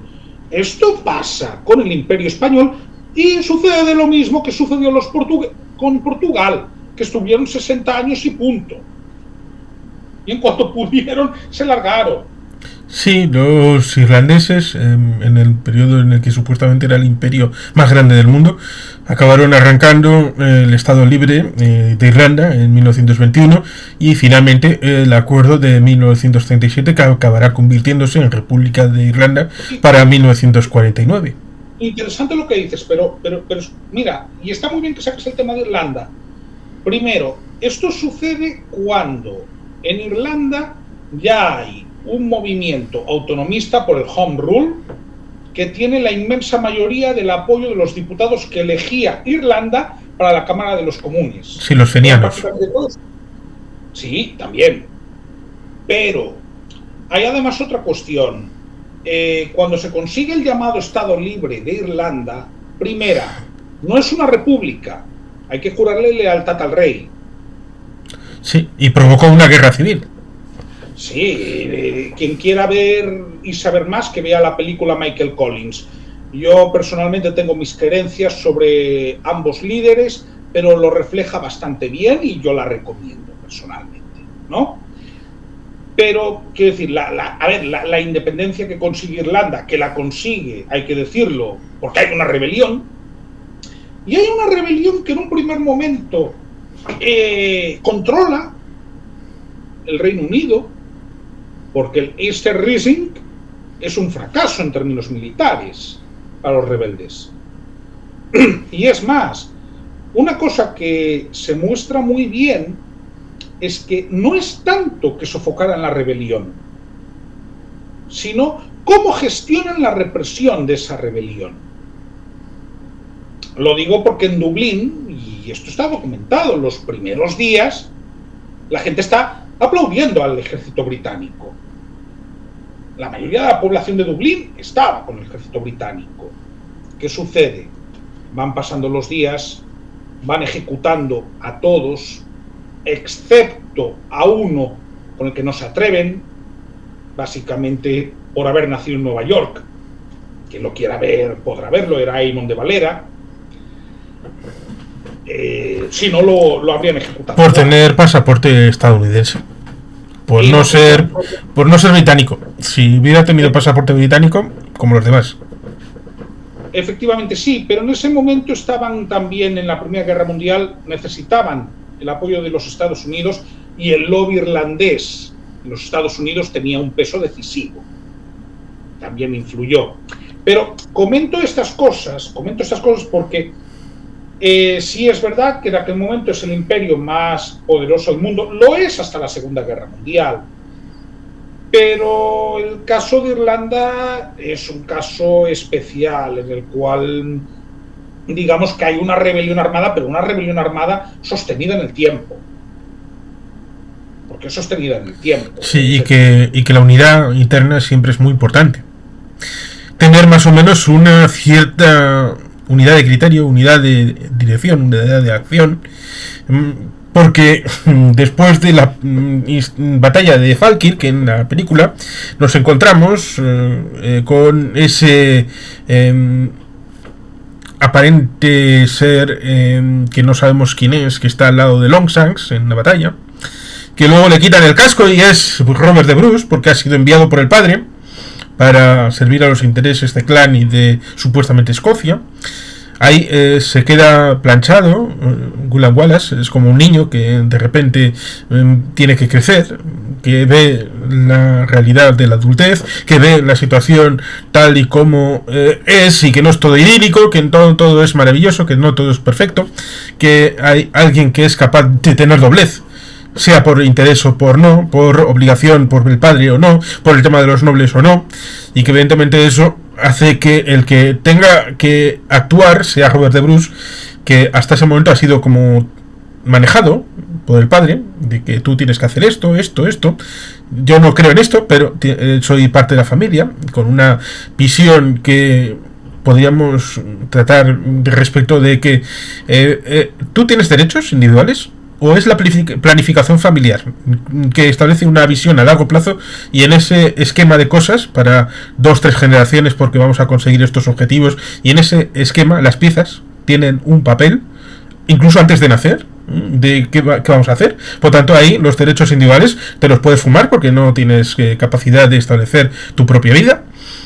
Y ese sería el esquema de cosas de Robert de Bruce. Y luego tenemos esa situación en la que se convierte más o menos en un guerrillero, en el que empieza a matar nobles primero para tener la lucha por su cuenta, con lo cual esa transformación por la ausencia de unidad es bien interesante y que se refleja en otros periodos históricos, como decía respecto de Irlanda, pero también en este caso en la película en Escocia. Claro, pero volvemos a algo que comentamos anteriormente. Robert de Bruce tiene éxito porque además de tener el apoyo de un sector de la nobleza, tiene el apoyo de la mayoría de la población. Aunque no podamos hablar de nacionalismo en términos actuales ni en términos decimonónicos, ¿no? Pero sí hay una teoría primordial, del primordialismo, de qué está antes, el nosotros y el ellos. Es decir, el escocés medio del siglo XIII se distinguiría o distinguiría a un inglés como alguien foráneo, por varios motivos, entre ellos porque hablaban idiomas distintos, ¿no? Y esto nos tiene que llevar a una lógica, y es, en un caso en el que las élites están divididas, sí es cierto que la opinión popular influye para decantar. Lo que sucede es que hasta el siglo XVIII, siglo XIX más bien, la opinión popular no determina los gobiernos, sino que actúa de forma indirecta para contribuir o no a quitar y poner. Pero vamos, los motines ya existen en el siglo XVIII. Y en la Edad Media sí hay este tipo de episodios. Tampoco es tan extraño. ¿Qué es lo que sucede? En un contexto en el cual la nobleza tenga un criterio más o menos firme, la importancia popular es muy pequeña. Pero en un contexto como el de la Escocia de finales del siglo XIII, que además debía ser un país muy poco poblado, ojo, es que eso sería interesante saberlo, claro que decanta de una forma decisiva. Sobre todo además cuando hablamos de clanes familiares que van más allá de los clanes nobles. Es que repito, es que William Wallace no era noble, pero en cambio era de una familia muy bien posicionada. Era un propietario rural, no era un comerciante. Entonces, también entender la sociología de la época, ¿no?, de Escocia, nos daría muchas explicaciones al respecto. Hombre, esto en Francia pues no sería posible. Es que además lo que tenemos en Escocia y lo que se muestra en Bredger es que es una guerra de liberación nacional. No se está hablando en nombre de la religión, como habla Juana de Arco en Francia. No, se está hablando simplemente, miren, estos señores han venido a invadirnos y nosotros queremos estar a lo nuestro. Punto. Vamos, es una guerra de liberación nacional. Sí, y que el propio Robert de Bruce le dice a su padre que no va a cometer nunca más el error de Falkirk, que él cuando recibe eso de, bueno, ahora ya sabes lo que es el odio, ahora ya podrás reinar, le dice, mi odio morirá contigo. Sí, bueno, también le dice el padre que así se aprende a endurecerse. Y que él no quiere endurecerse. Él quiere ser como William Wallace. Y acuerda una reunión, una asamblea, que resulta bien interesante porque yo creo que es sincera por su parte, pero al saberlo, no solamente él, sino otra gente que se la prepara, cuando va a entrar William Wallace y está a punto de fundirse en un abrazo, hay un traidor, hay unos ingleses y le apresan, y ahí es cuando comienza ya el final de la propia existencia de William Wallace, que por eso lo unía con Juana de Arco, porque a Juana de Arco también la capturan, en ese caso a través de los borgoñones, y sufrirá un juicio y luego una ejecución, y luego culminará un proceso de utilización política de su figura después de su fallecimiento. A partir de ahí pues las diferencias son muchas, claro. Lo que sucede es que claro, la diferencia para mí fundamental está en qué tomas como banderín de enganche. Juana de Arco es un personaje providencial entendiendo esto desde estándares católicos, ¿no? William Wallace no. William Wallace, repito, es un caudillo militar que nace para liberar un territorio. Y que por mucho que se diga en la película, estos son es como el pagano Longshanks, que se ve a los escoceses con la religión y santiguarse y hacer las ceremonias cristianas, eso no quita con que los ingleses también sean cristianos. Sí, pero de hecho hay una representación en la batalla de Stirling, del puente de Stirling, en la cual antes de empezar hay un cura que está bendiciendo a los soldados del lado escocés. Quiero decir, y de hecho incluso bendice a William Wallace. No hay, digamos que, una discusión del relato católico de finales del siglo XIII. Por eso la película tiene la significación que tiene y Sí, realmente... y que ciertamente a William Wallace le acusan no de hereje, sino le acusan de traidor. Lo cual resulta curioso porque si nunca ha jurado a Longshan ser lealtad, pues entonces ¿cómo puede ser uno traidor? Pero son estas cosas que incluso la podemos ver en la actualidad de este tipo de acusaciones un tanto extemporáneas. Bueno, no hay que irse tan atrás. Ley de responsabilidades políticas. El Estado español. ¿A quién acusaron de traidores? A los que se mantuvieron leales al régimen constitucional. Entonces, quiero decir, a ver, sabemos que ese tipo de... Bueno, es también lo que están haciendo ahora, y no me lo puedo callar, con Edmundo González y con María Corina Machado en Venezuela. También los están acusando de alentar rebeliones y demás. Es decir, vamos a ver, la utilización del término de traidor la utiliza el poder del momento para justificar los intereses que tenga en ese momento. William Wallace, para empezar, era un ciudadano extranjero. Por lo tanto, tú no le puedes exigir lealtad a un ciudadano extranjero que vive en un país extranjero. Partamos de ahí. Tú la lealtad se la tienes que pedir, en cualquier caso, a tus ciudadanos en aquel momento súbditos, ¿no? No la puedes pedir a un extranjero. Digamos que estamos hablando también de una época en la cual precisamente no eran especialmente garantistas, ¿no? En los procesos. Sí, porque el proceso fue evidentemente bastante rápido, bastante sencillo. Usted está condenado. Ah, perdone, bueno, vamos a hacer aquí el paripé. El juicio, vale, sí, condenado, vale, en definitiva. Está un ratito en la cárcel, luego va al martirio en Londres, en la plaza pública, en donde era un espectáculo. La gente iba a disfrutar. Eso sí, como pasó con la batalla de Manchester respecto de Oliver Cromwell, bueno, primero que alguno se quiso ir y le dijo, que la batalla está por ahí, no por el otro lado.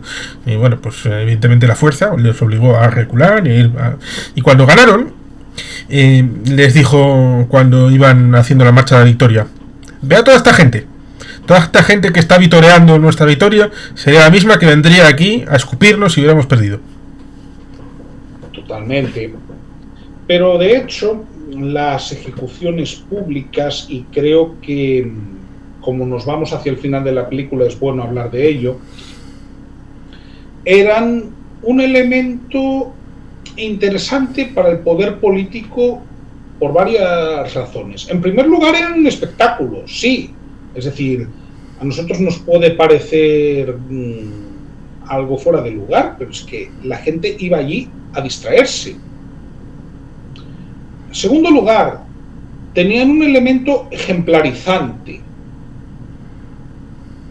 porque se leía la sentencia. Y bueno, qué mayor ejemplo que todas las barrabasadas que le hacían al reo antes de la ejecución propiamente dicha, ¿no? Y en tercer lugar, era también una forma de mostrar el poder real, ¿no? De la capacidad que tenía el brazo, sobre todo, en este caso, con un súbdito extranjero.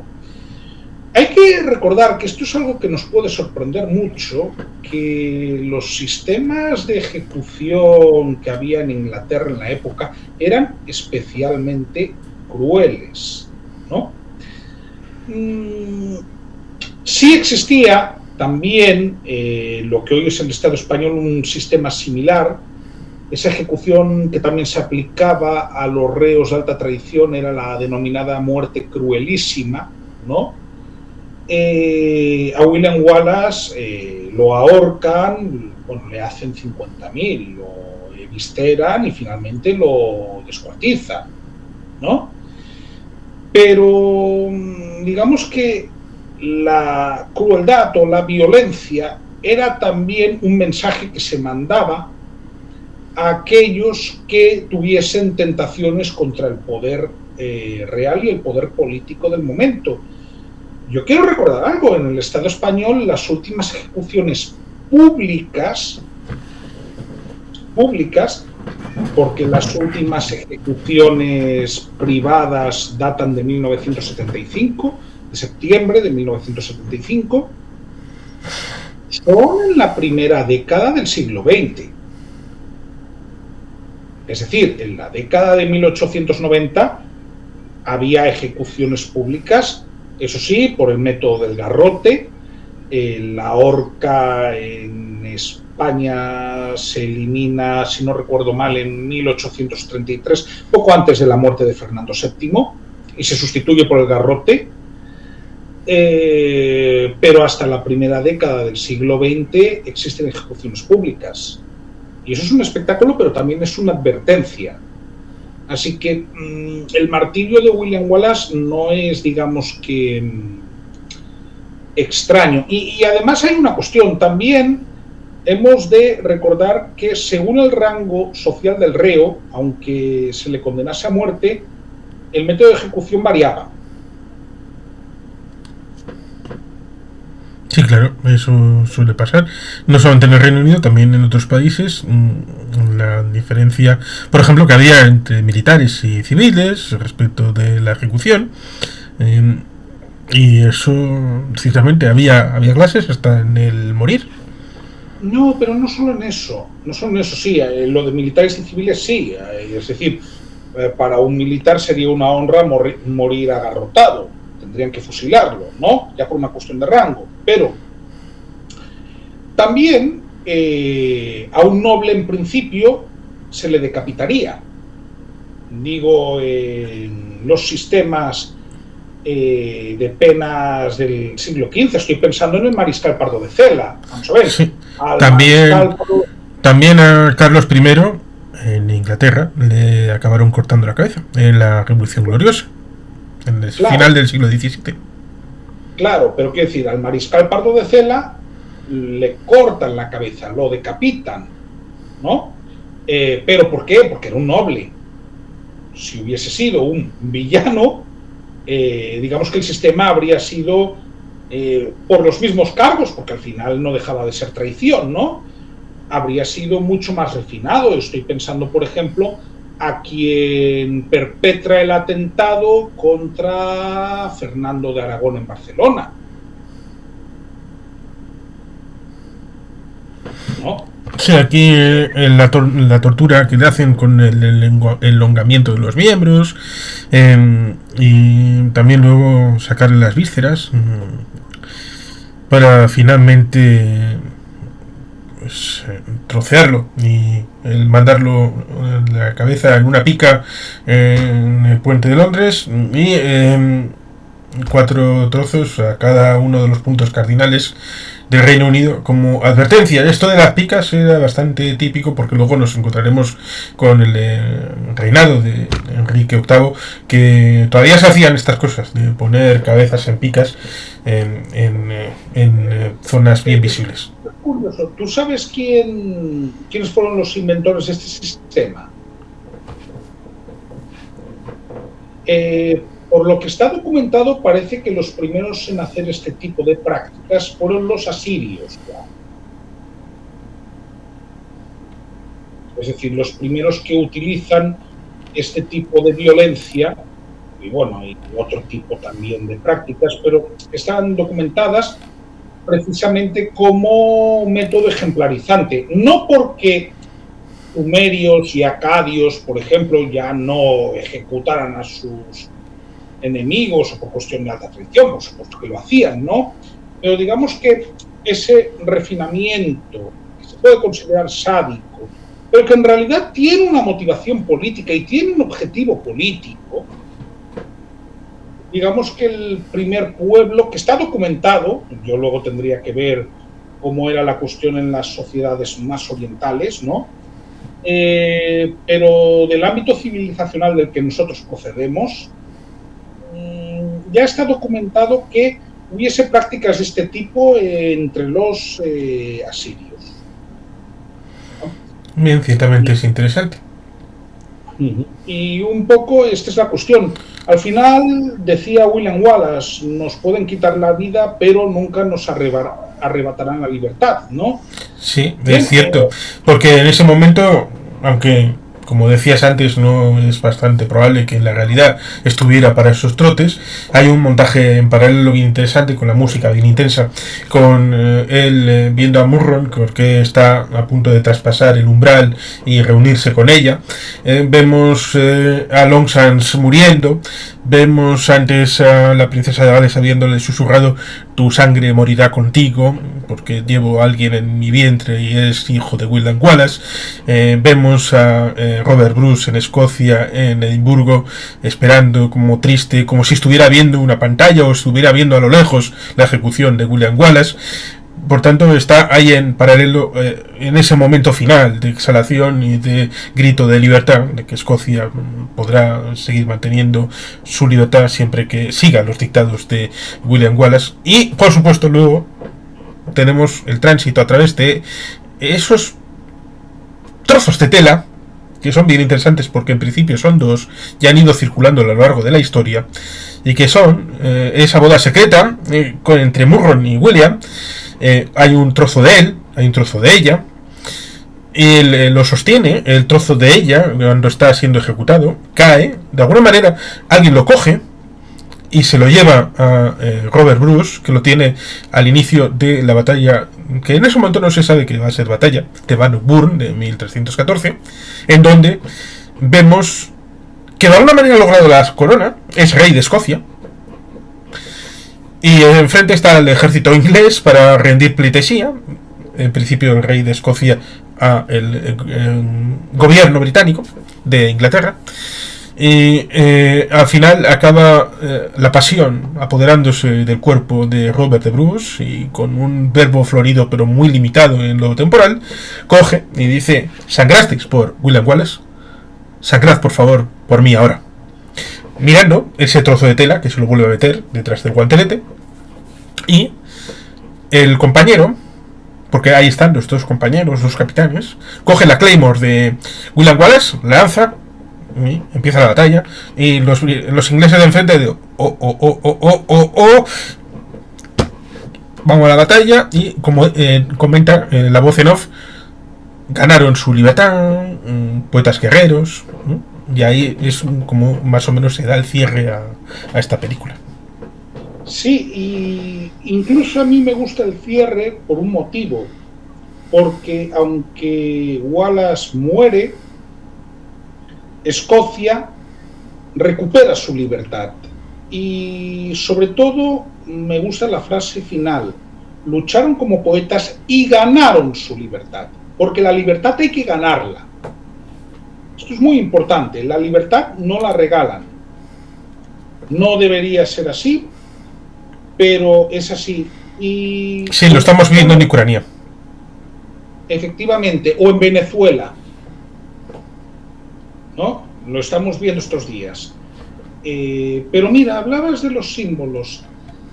Vamos a ver, yo a ti, siendo vasco, no hace falta que te explique que símbolos que pueden parecer irrelevantes como un trozo de tela tienen un poder grandísimo. Y cómo hubo patriotas vascos que cuando derrumbaron, demolieron Sabin Echea, fueron a buscar trozos de balcones que quedaban en la ría de Bilbao y los guardaron hasta que conseguisteis comprar el solar, porque durante unos años eso perteneció al Estado franquista. Y esos restos de la antigua Sabin Echea están hoy en la actual sede. Por lo tanto, por supuesto que estos símbolos tienen un poder grandísimo, Un trozo de tela puede tener un poder grandísimo porque es la continuidad. Y eso, por ejemplo, los patriotas vascos que recogían restos del Sabin Etxea sabían perfectamente lo que estaban haciendo. Porque no era recoger trozos de un edificio, era de alguna manera tener una continuidad en el tiempo. Me consta además que esos trozos están en el actual edificio. Entonces, sí creo que la conclusión de esta película es interesantísima y hay varias conclusiones. La primera, a veces cuando los nobles hacen el tonto entre ellos, es el pueblo el que sale. Y el pueblo puede marcar la diferencia. En segundo lugar, pueden pasar centurias, pero los pueblos y las naciones no desaparecen mientras haya quien se considere parte de ellas. Caso de los escoceses, con independencia de que hoy sean ciudadanos británicos. Y tercera, la libertad de los pueblos se gana, no te la regalan. Y que en efecto la película es redonda, autoconclusiva, porque la vida no es sino un fluir continuo de un río que no tiene principio, no tiene final, el ciclo del agua. Pero una película no puede ser eso, porque si no estaríamos plantados en el cine, no solamente nos llevaríamos nuestra tienda de campaña, sino que pasaríamos directamente a vivir enfrente de la sala de proyección, pero que evidentemente la película debe de tener un inicio, un final, y estar contenida, pero evidentemente, como hemos comentado, hay pasos antes y hay pasos después, porque después de Bannockburn hubo 10 años de batallas, quizá menos importantes, o más políticas, o menos políticas, o más difusas, hasta que se pudo consolidar para 1323 la independencia efectiva del Reino de Escocia. Por tanto, ahí lo mismo que respecto de la independencia de Estados Unidos, que hasta una década más o menos posterior a la declaración de independencia, el 4 de julio de 1776, hasta el reconocimiento formal por parte del Reino Unido, pasó una década.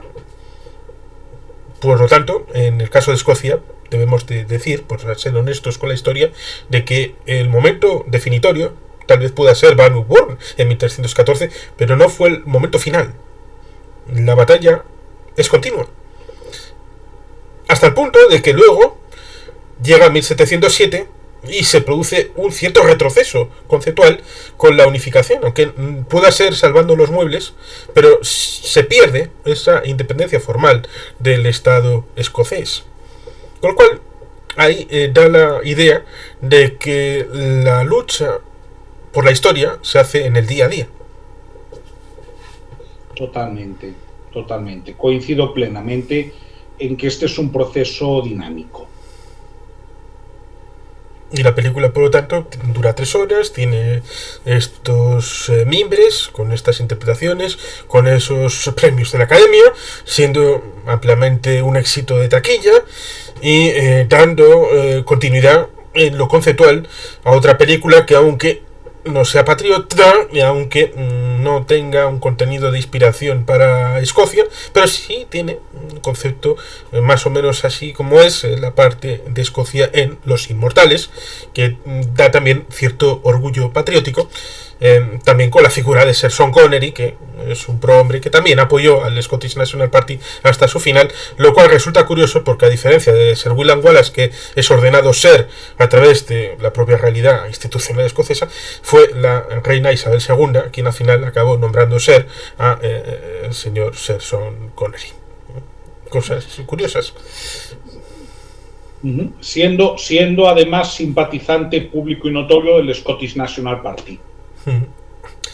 Y que ciertamente ahora Escocia la situación es bastante complicada, el Scottish National Party no está en sus mejores momentos y probablemente vuelva a ganar el Partido Laborista y acabe gobernando las instituciones escocesas. Como se ha visto, respecto a los representantes escoceses en la Cámara de los Comunes en las recientes elecciones al Parlamento británico. A ver cómo va, pero en cualquier caso, repito, la voluntad de ser de los escoceses existe.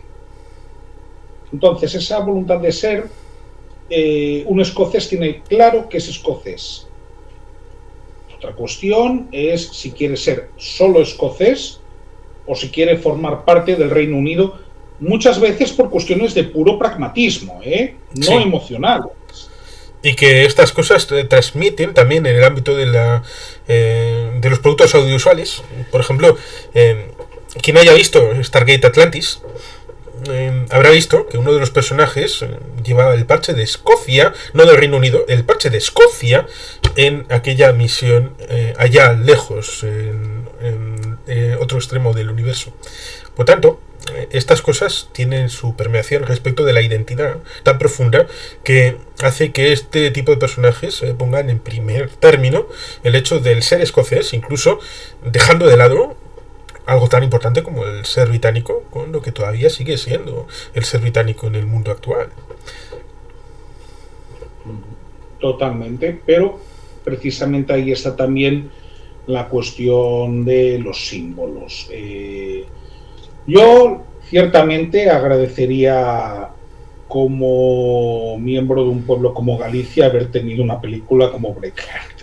Sí, estaría bien que a alguien se le ocurriera un equivalente, pero añado, y creo que es de justicia decirlo, quien quiera ir a la figura de Robert de Bruce, hay una película que es de Outlaw King, con Chris Pine haciendo el papel de Robert de Bruce, que es muy interesante, muy accurate, como se diría en inglés, muy ajustada a la historia del rey de Escocia, y recomiendo a la gente que la vea para que evidentemente se empapen de una versión más centrada en el patriotismo, en el orgullo, en la fuerza vital y en la valentía que el Robert de Bruce auténtico sí tenía.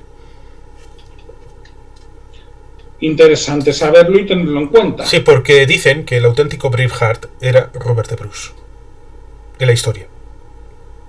No hay por qué discutirlo, habida cuenta que las fuentes que tenemos de William Wallace son muy limitadas y es muy fácil idealizarlo. Sí, me refiero al sobrenombre, que el sobrenombre de Braveheart no se refería a William Wallace, sino se refería a Robert de Bruce. Podría ser perfectamente. Podría ser perfectamente. ¿Quieres hacer algún último comentario de cierre respecto de la película? No, básicamente lo que consideraba importante ya lo he dicho, ¿no? Y creo que hemos podido hacer un análisis no solo cinematográfico, habida cuenta que es un buen producto, está bien producido y la verdad es de esas películas que no te extraña que sean un éxito, ¿no? Porque además tiene una virtud y es que es una película que puede ver cualquiera, ¿no? Porque hay películas que son muy buenas, pero que exigen una formación previa, ¿no? De la misma manera que para leer determinada literatura tú necesitas una formación previa y unos conocimientos previos, porque si no te vas a sentir como un pulpo en un garaje. Este no es el caso de Braveheart. Yo la pude entender perfectamente con 12 años y la gente de mi generación también la entendió. Pues ciertamente eso es bueno para la aproximación a aquellos que no conozcan los previos o que no estén empapados o que haya una ausencia de información previa para que pueda servir de punto de enganche, a pesar de ser un poco fantasiosa, a pesar de incorporar elementos que son referenciales dentro de la propia narrativa, pues que pueda abrir camino, como efectivamente hizo, a estudios acerca de la propia historia, a socializar historia y a transformar esa identidad más o menos cultural o administrativa o deportiva en volver a resignificarla políticamente y que sea una identidad a través del hecho de la devolución, hecho autonómico, de construcción nacional y de avance a través de las instituciones propias hacia una realidad más consolidada que permita, porque todas estas cosas lo que permiten es la garantía de las generaciones para la sucesión ordenada de la realidad a futuro, para que pueda mantenerse y pervivir la llama de esa realidad cultural nacional y que no se pierda por el camino. Totalmente de acuerdo, totalmente de acuerdo. Entonces, Nada, a ver si hay más películas de este tipo, lo dicho. Pues ya veremos a ver qué película o qué otro elemento vamos a tocar próximamente, pero ciertamente yo creo que puedo decir que volveremos. Eso espero.